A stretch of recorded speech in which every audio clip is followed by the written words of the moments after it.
That could be going true, after it. You know what right? I That mean? could be true.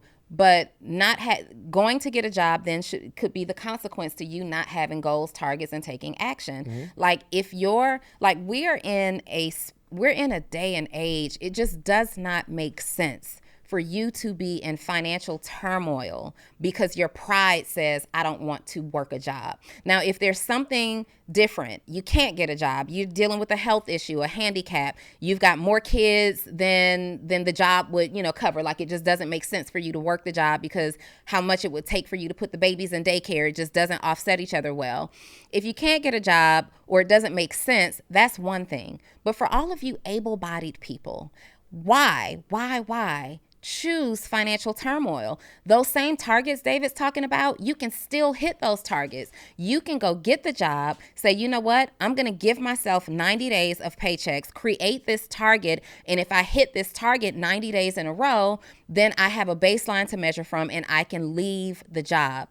But go get a job. There's nothing wrong. And I think that we have a responsibility as entrepreneurs who have achieved some level of success to make sure people understand that it's not embarrassing to have a job. It may not feel ideal for you, but you know what else isn't ideal? Having to go apply for food stamps. Trust me, I've been there, done that. That's not ideal. Like I've been to the food stamp office and having to go in there and with my head hanging low, applying for food stamps. And you know who ended up being my case manager? My old co-captain of my cheerleading squad. This is what sparked my transparency. I walked into that food stamp office and I sat outside that food stamp office for hours thinking, I can't do this.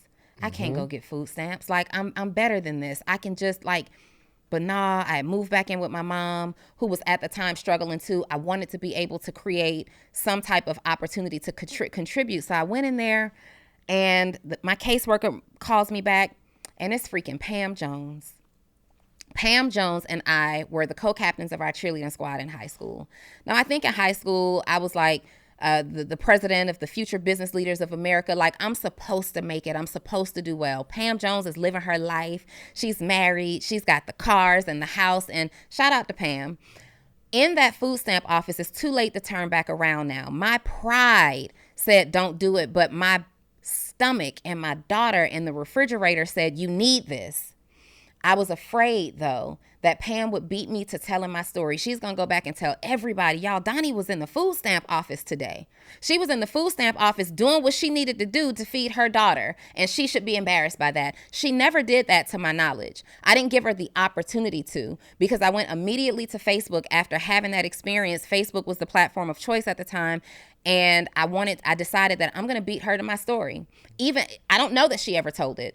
I never heard about it, but I decided in that moment, I'm going to take control of it. I went to Facebook and I said, y'all, I have hit rock bottom financially. I am in the lowest position I've ever been in. I had to do something today that I'm not particularly proud of, but watch me build this up. If you're somebody who's at your financial low as well, you're going through something, you're not where you want to be, stay plugged into my page. Watch me build this up. And that was the fuel for me that took me to the next level. I wasn't worried anymore when somebody came in. I was a multiple six-figure income earner. I wasn't worried anymore when somebody came into the leasing office where now I'm making $11 an hour. I got a mouth to feed. I know that I have a bigger vision. I know that my business is going to turn around.